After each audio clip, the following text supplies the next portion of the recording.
wajahnya melambang sakti Indonesia Jaya. Madu dada, pangkang gonjala, resepnya rukun sakame, hidup sauyunan para pakiri-kiri, siling mikanya ada ini stella pati, madu dada, dong silok kasih aja, bersatu bangsa di negara Indonesia.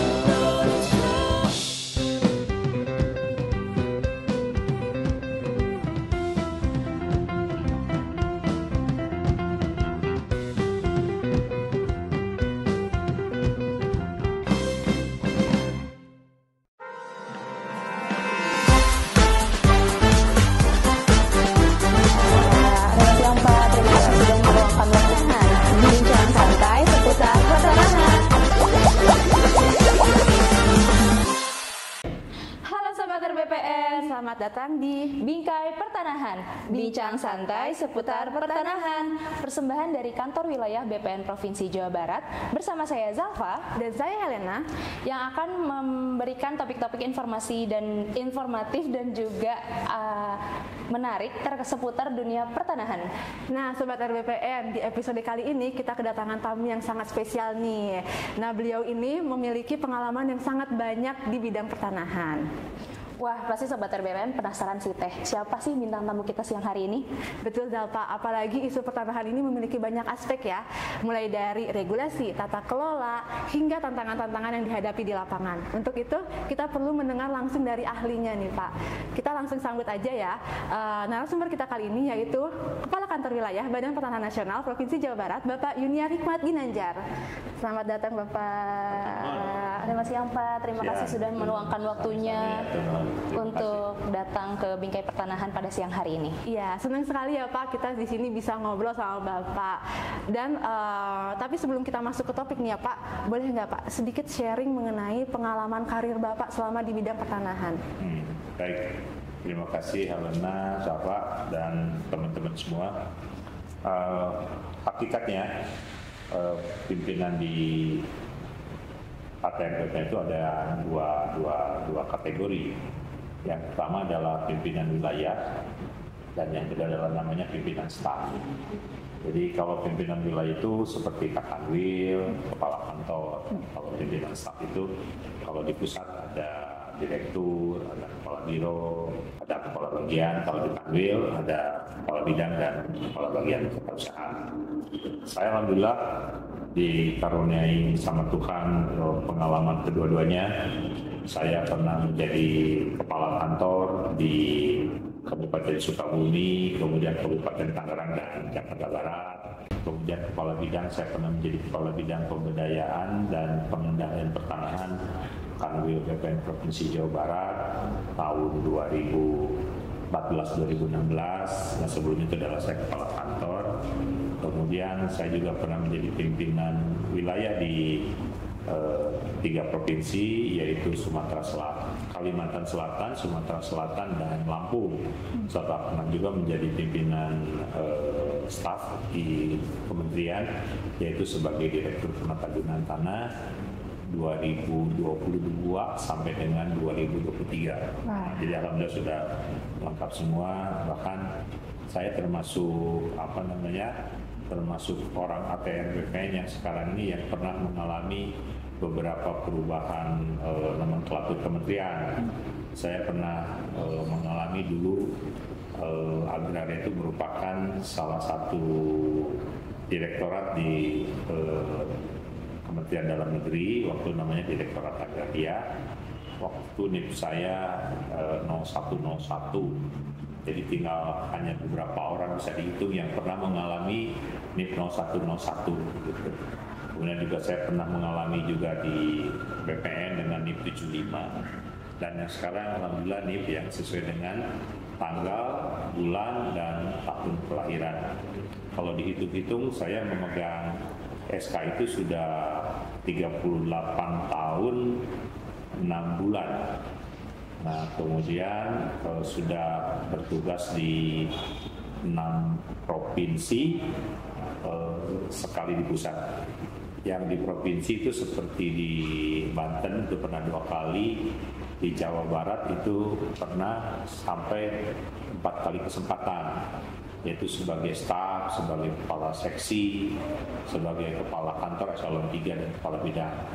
Jadi alhamdulillah dianugerahi pengalaman yang cukup panjang di instansi agraria dan tata ruang seperti itu. Prosesnya sangat panjang ya, Bapak, sampai ada di tempat sini. Iya, betul. Perjalanan karir yang sangat menarik ya Pak ya. Ya. Tapi mungkin banyak Sobat RBPN khususnya di Provinsi Jawa Barat nih Pak, penasaran Pak, apa sih target utama Bapak yang ingin Bapak capai selama Bapak menjabat sebagai Kepala Kantor Wilayah BPN Provinsi Jawa Barat Pak? Ya, saya yang paling utama bahwasannya yang namanya pelayanan di Jawa Barat itu berkepastian. Berkepastian itu artinya apa? Berkepastian bahwa kalau memang bisa diproses, itu harus disampaikan secara pasti bisa diproses. Kalaulah karena memang satu dan lain hal, misalnya sengketa atau belum kita mengenal prinsip pengelolaan pertanian clean and clear, itu memang tidak bisa diproses, harus ada kepastian, itu tidak bisa. Tetapi tentu saja disertai dengan alasan-alasan kepastian waktu dan kepastian prosedur serta kepastian biaya. Itu yang paling penting bagi saya. Jadi kalau memang itu sudah dipenuhi, berarti memang itulah kondisi yang sangat ideal di lingkungan Kanwil BPN Provinsi Jawa Barat, termasuk kantah-kantah yang ada di bawahnya seperti itu. Oke Pak, berarti di sini Bapak ingin memberikan kepastian kepada masyarakat ya Pak, apakah berkasnya bisa diproses atau tidak ya Pak, agar masyarakat tidak risau ya Pak ya. Iya betul. Nah tetapi memang yang menyebabkan tidak bisa diproses itu adalah memang tanahnya tidak clean and clear, artinya bisa disebabkan oleh sengketa atau misalnya masyarakat ya atau pihak pemohon memiliki tanah yang sebetulnya tidak punya hubungan hukum dengan si pemohon itu sendiri, misalnya menduduki kawasan hutan atau gitu ya, secara peta masuk kawasan hutan, secara spasial masuk kawasan hutan, tetapi bisa jadi memang itu tidak masuk secara existing di lapangannya, tidak masuk kawasan hutan, tetapi yang begitu-begitu tidak bisa juga. Apakah ada sengketa di situ? Kategorinya tidak, tetapi secara penguasaan, yaitu yang saya maksudkan bahwa penguasaannya harus clean dan clear seperti itu. Oke, jadi ini untuk Sobat RBPN yang memiliki tanah di Provinsi Jawa Barat khususnya, dan tanahnya clean and clear, tidak ada sengketa, berkasnya lengkap, boleh langsung daftarkan karena kita akan memberikan kepastian hukum ya Pak ya. Betul seperti itu. Jadi saya berharap segera daftarkan, karena memang salah satu tugas kita di Kanwil BPN Provinsi Jawa Barat ini adalah mendaftarkan semua bidang tanah yang ada di Provinsi Jawa Barat. Saya berharap tidak ada satupun bidang tanah yang clean and clear, tidak sengketa itu tidak bersertifikat dan berhalangan ya sahabat ya. Itu harapan saya. Begitu. Oke baik Pak. Tadi kan kita sudah ngomongin soal target nih Pak. Ada nggak sih Pak target yang menurut Bapak cukup menantang nih Pak? Dan bagaimana Bapak mengatasi kendala-kendala tersebut? Ya pastilah program-program pensertifikatan tanah masyarakat itu ada dua jalur ya. Jalur yang pertama itu adalah yang program pensertifikatan secara massal itu. Baik itu PTSL, Lintor, jadi lintas sektor namanya kan. Terus kemudian pensertifikatan yang difasilitasi atau diinisiasi oleh Direktorat Jenderal Kekayaan Negara Kementerian Keuangan itu untuk pensertifikatan tanah-tanah instansi pemerintah dan program-program yang lain. Nah itu memang sepertinya selama masa kepemimpinan saya akan dilantik di sini bulan Februari, itu sepertinya sudah on the track begitu. Kita sama-sama tahu PTSL, pendaftaran tanah sistematik lengkap Provinsi Jawa Barat itu adalah provinsi yang targetnya itu adalah merupakan provinsi terbanyak se-Indonesia. Dihitung-hitung itu adalah merupakan target 25% dari target nasional. Nah, alhamdulillah sampai dengan sekarang itu secara aplikasi itu sudah sudah tercatat, semua sudah terdaftar 100%. Nah, tinggal penyelesaiannya sekarang ini di akhir November ini kita di hari terakhir di bulan mohon maaf saya koreksi, di hari terakhir bulan Oktober itu sudah 80%. Dan saya optimis pendaftaran tanah sistematik lengkap untuk keperluan atau untuk kebutuhan masyarakat itu di akhir bulan Desember, bahkan di pertengahan mungkin tidak sampai akhir itu, insya Allah sudah mencapai 100%. Dengan demikian di Jawa Barat itu tahun ini kita akan memberikan alat bukti hak kepada masyarakat sebanyak 913.000 bidang. Wah, keren banget, banyak banget ya. Ya, belum lagi redistribusi mungkin sekitar 6.200 lah, karena belum lagi lintornya, belum lagi yang sertifikatan terkait dengan sektor-sektor kegiatan tertentu seperti nelayan, terus perikanan tangkap dan sebagainya. Itu kabit-kabit teknis yang membawahi, tapi itu cukup signifikan dan alhamdulillah di Jawa Barat ini semuanya bisa terselesaikan dengan baik. Saya optimis nanti pada pertengahan maksimal di bulan ketiga bulan Desember itu bisa kita selesaikan dengan baik 100% seperti itu. Oke, keren banget ya. Berarti Kanwil BPN Jawa Barat sudah optimis nih 2024 terrealisasi 100%. Yeah. Nah, Pak, terima kasih ya Pak. Kita sudah ngobrol-ngobrol nih, tapi kita kan di sini masih ada segmen kedua nih Pak. Nah, tetap standby di Bingkai Pertanahan. Bincang santai seputar pertanahan.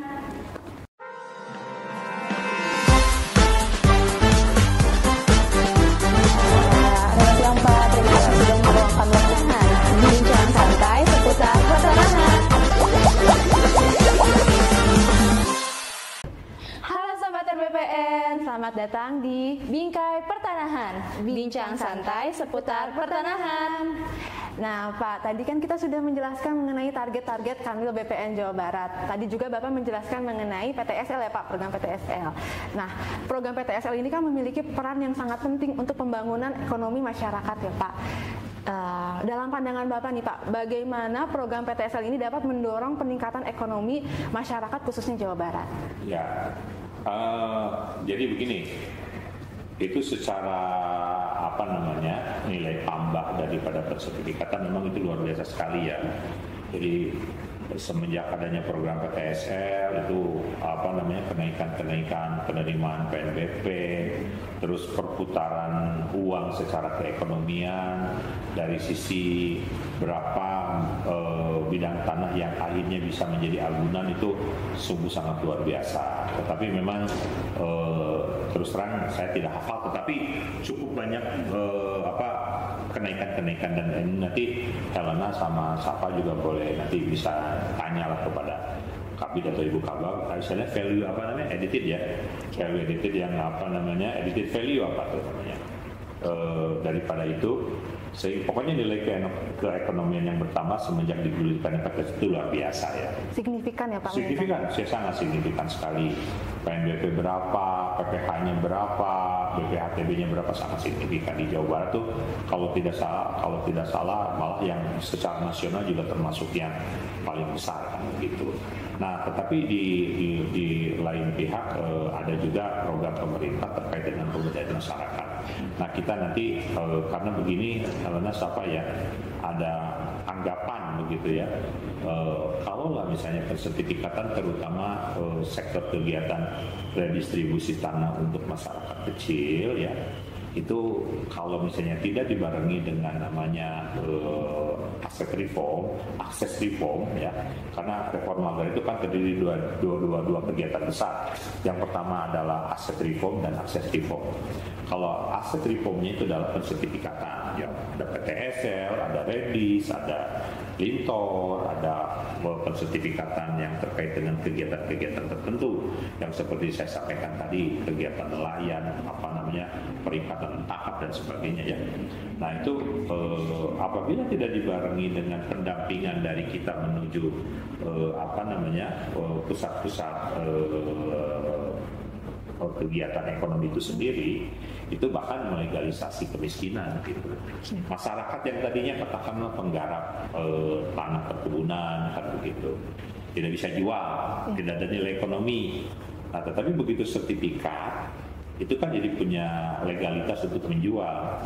Nah, kalau tidak ada akses reformnya, dia punya legalitas untuk menjual. Makanya ada anggapan bahwa kalau tidak dibarengi dengan akses reform, itu maka legalisasi aset itu seakan-akan melegitimasi kemiskinan.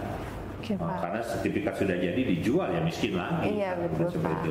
Logikanya bisa diterima iya, ya kan seperti itu. Berarti di sisi lain BPN juga memiliki peranan untuk mendukung masyarakat itu agar tanahnya itu apa ya produktif. Betul. Dan itu memang sudah dilakukan dan itu kan kita di bidang penatagunaan tanah dan pemberdayaan masyarakat ada satu bidang yang memang menangani itu. Nah, tetapi kita jujur ya, anggaran kita terbatas, mungkin dari satu tahun ke tahun, ya memang menjadi menjadi bahan pemikiran kita ke depan. Memang suatu saat itu legalisasi aset itu atau reform yang pertama yaitu akses reform itu kan bisa berhenti di satu masa, di satu titik. Nah, tetapi kalau yang namanya pemberdayaan asetnya yaitu akses reformnya itu adalah merupakan rezim yang berikutnya, begitu Helena ya. Jadi saya pikir itu menjadi pemikiran ya kalian lah yang masih muda-muda begitu, yang itu kedepannya dipikirkan seperti apa kan begitu. Jadi mungkin kalau pada satu titik sudah selesai itu semua pendaftaran tanah, tinggal yaitu dalam tanda kutip ya rezim pengendalian tanahannya. Jadi besok-besok tidak boleh lagi ada orang mempergunakan mentang-mentang sudah punya legalitas kepemilikan, mempergunakan tanah tidak sesuai dengan tata ruangnya, gitu ya, tidak sesuai dengan peruntukannya, terus membiarkan tanah sebagai alat spekulasi. Nah, karena kalau yang namanya menurut semangatnya Undang-Undang Pokok Agraria, Undang-Undang Nomor 560, setiap bidang tanah itu harus punya fungsi sosial. Artinya setiap bidang tanah itu di samping memberikan kemanfaatan bagi pemiliknya, juga harus memberikan kemanfaatan bagi masyarakat sekitarnya. Jadi tidak boleh ada yang seperti sekarang ini. Ya, sebagai contoh nih, kalau kalian mungkin menyadari gitu, di sebelah di sebelah barat kantor kita itu ada tanah yang waktu saya masih tahun-tahun pertama bertugas di Kanwil Jawa Barat itu masih tanah kosong, sampai dengan sekarang masih tanah kosong. Kan begitu. Itu rentang waktu kurang lebih sekitar 30 tahun 30 lebih. 89 saya masuk ke sini, ini sekarang sudah 2024 berarti 35 tahun ya. Dibiarkan kosong kan gitu. Tanah ini milik ibu siapa? Luas sekian hektar. Nah, ini sebenarnya begitu-begitu ke depan itu tidak boleh lagi terjadi. Yang sekarang memang betul targetnya dari sisi legalisasi asetnya sudah selesai, tetapi kemanfaatannya, penggunaannya itu kan belum dilaksanakan dengan baik kan, seperti itu. Banyak kok seperti yang begitu-begitu. Tapi sekarang juga saya melihat di Kota Bandung relatif sudah banyak, tetapi kan di daerah-daerah lain itu masih banyak terjadi seperti itu. Ya, itu mungkin karena satu dananya, tapi ya semuanya aspek-aspek itu harus kita singkirkan, sengketa kita bereskan, kan begitu ya, masalah-masalah yang ketidakjelasan segala macam. Nah, karena memang Helena ya, kalau dulu di BPN itu ada anggapan dari masyarakat membuat sertifikat itu lama. Kenapa sih lama? Jawabannya hanya satu, tidak dikerjakan. Nah, udah kalau dikerjakan tuh pasti selesai ya. Pasti ada jalan keluarnya, kecuali memang tidak kecuali sengketa dan tidak clear dan clean terkait dengan penguasaan seperti itu. Di luar daripada itu pasti terusnya selesai kan. Oke Pak. Dan ternyata penelantaran tanah itu mengundang mafia tanah ya Pak ya? Ya betul. Nah, Sobat BPN kemarin itu Bapak kita ada ini ya Pak, press release ya Pak ya? Iya betul. Mengenai mafia tanah. Nih memang kita ini Kanwil BPN Jawa Barat memang kita bersinergi dengan polisi dan kejaksaan untuk menuntaskan mafia tanah ya Pak ya? Betul. Dan memang ini Helena, kalau berdasarkan keyakinan dan apa namanya, saya pernah melakukan penelitian sedikit lah secara informal, itu bahwasannya yang menjadi apa namanya, yang menjadi objek tanah sengketa itu biasanya bukan tanah kepemilikan pertama, tetapi tanah kepemilikan yang kedua, ketiga, ke-1000 bahkan. Karena kan tidak mungkin ya, tidak tentu kemungkinan orang-orang yang konglomerasi itu punya tanah itu yang bukan hanya tanah kepemilikan yang kedua, ketiga gitu, tetapi bisa jadi yang ke-1000 sekian. Nah itu yang jadi masalah gitu. Makanya menjadi penting juga dipikirkan suatu saat, sebenarnya ada sekarang tetapi tidak terlalu efektif pembatasan kepemilikan tanah seperti itu. Oke, Pak, tadi kan kita sudah membicarakan mengenai program strategis nasional ya Pak. Nah, kita boleh masuk ke pelayanan pertanahan ya Pak. Apalagi kan sekarang kita udah transformasi digital nih Pak, kita udah digitalisasi. Kementerian ATR BPN juga udah menerbitkan sertifikat elektronik ya Pak ya. Nah, boleh Pak sharing sedikit nih ke Sob ATR BPN, apa sih Pak perbedaan antara sertifikat elektronik dan analog? Kemudian kita kan mengalami digitalisasi ini Pak, bagaimana sih cara Bapak untuk mensiasati nih Pak mengenai alih media ini?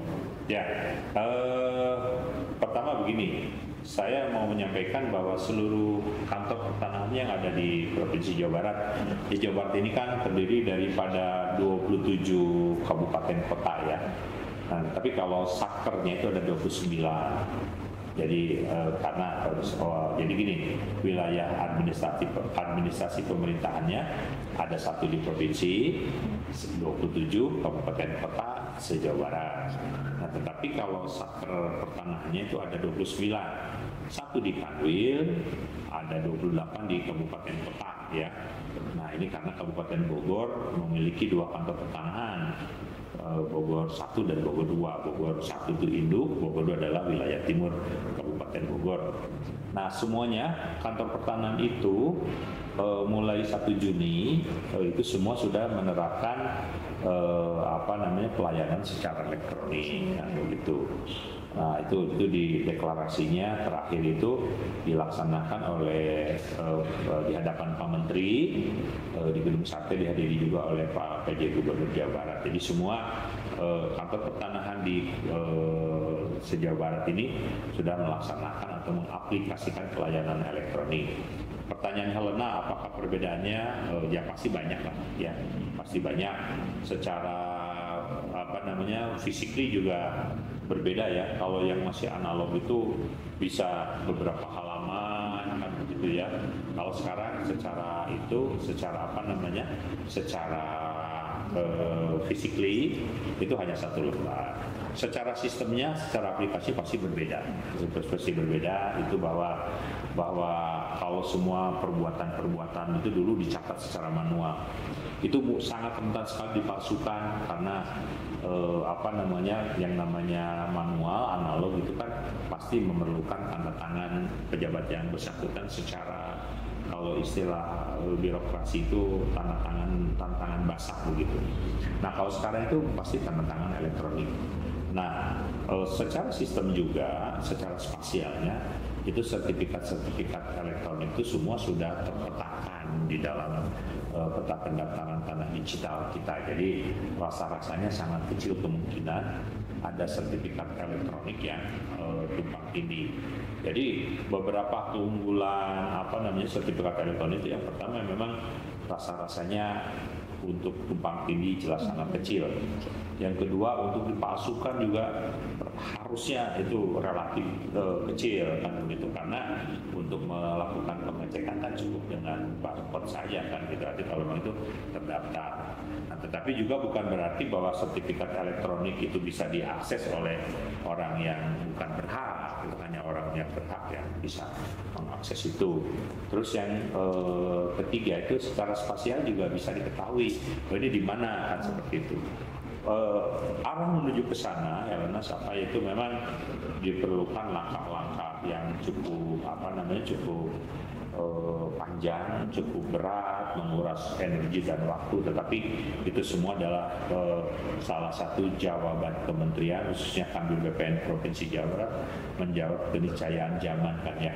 Jadi artinya kita harus menjawab bahwa memang harus digitalisasi, harus transformasi kan seperti itu, bertransformasi dari analog menuju digital. Caranya dengan apa ya? Semua terkait dengan kaitan tata laksana pendaftaran tanah itu semua kita alih mediakan secara elektronik.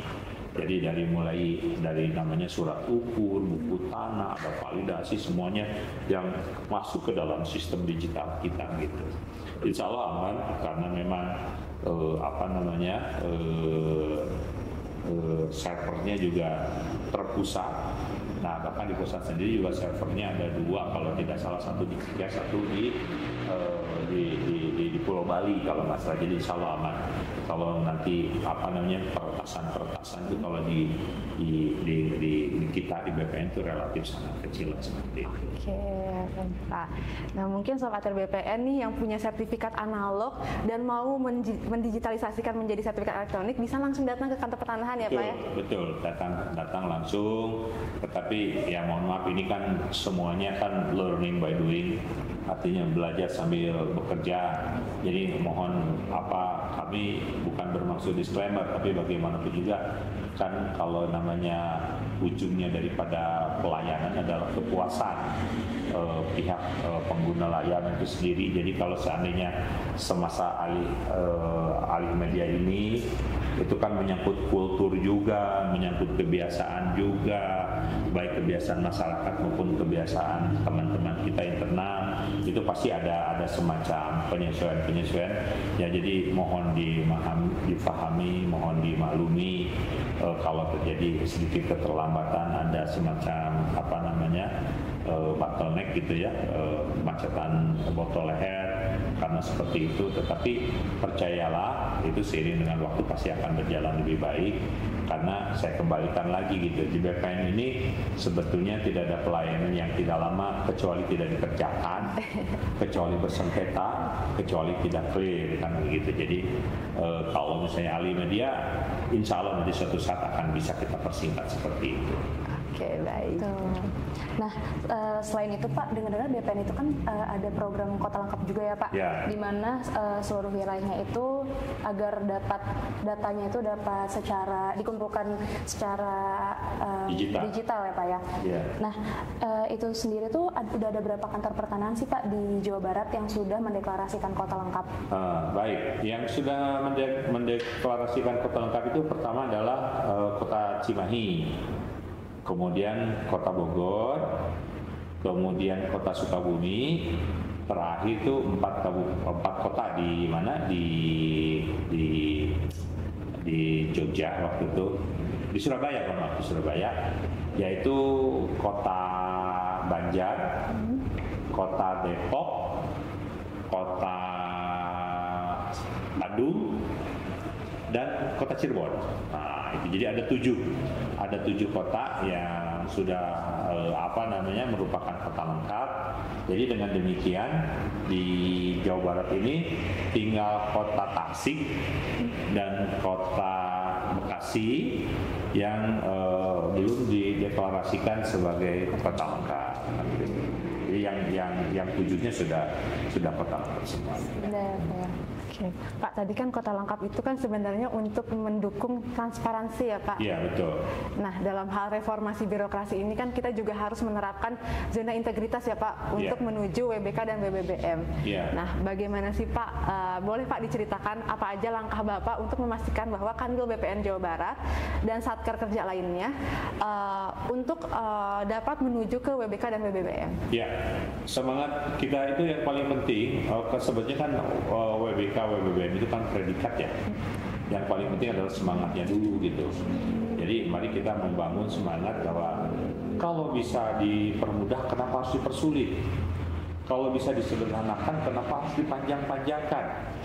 Kalau bisa dipersingkat, kenapa harus dibikin lama? Kan seperti itu ya.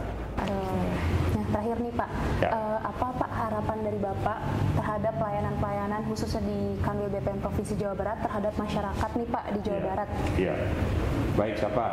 Kalau saya sih berharap pertama tidak ada satu bidang tanah pun yang tidak terpetakan, suku-suku terdaftar, artinya tidak terdaftar di Jawa Barat gitu. Jadi artinya semua bidang tanah di Jawa Barat itu terpetakan dan terdaftar. Masalah karena begini juga, tapi di lain pihak Provinsi Jawa Barat ini adalah provinsi dengan penduduk terbanyak se-Indonesia. Sementara tanahnya tidak terbatas, tidak dibuat baru, manusianya makin banyak, pasti akan terjadi benturan-benturan kepentingan. Oleh karena itu saya meminta kepada seluruh jajaran saya, masalah kita di Jawa Barat, masalah pertanahan itu sudah cukup banyak. Kalaulah kita tidak bisa menyelesaikan masalah yang sudah ada, janganlah membuat masalah baru. Seperti itu. Begitu ya, siapa kira-kira seperti itu. Jadi kami berkomitmen di Jawa Barat, mudah-mudahan pelayanannya semakin baik ya. Sekali lagi, kalau bisa dipermudah kenapa harus dipersulit, kalau bisa disederhanakan kenapa harus dipanjang-panjangkan, kalau bisa dibuat murah kenapa harus dimahal-mahalkan. Betul Bapak. Oke Bapak, terima kasih banyak ya Pak Ginanjar udah ngobrol-ngobrol di sini nih di Bingkai Pertanahan. Dan terima kasih juga kepada Sob ATR BPN yang sudah setia menunggu episode-episode terbaru dari Bingkai Pertanahan. Jangan lupa saksikan episode-episode selanjutnya dari Bingkai Pertanahan yang pastinya dengan topik-topik yang lebih menarik seputar dunia pertanahan. Jangan lupa juga cek Instagram atau media sosial kita, bisa di Facebook, websitenya, Twitter maupun Instagram Kanwil BPN Provinsi Jawa Barat untuk update informasi lainnya seputar pertanahan. Oke, kami pamit undur diri. Sampai bertemu di episode selanjutnya di Bingkai Pertanahan.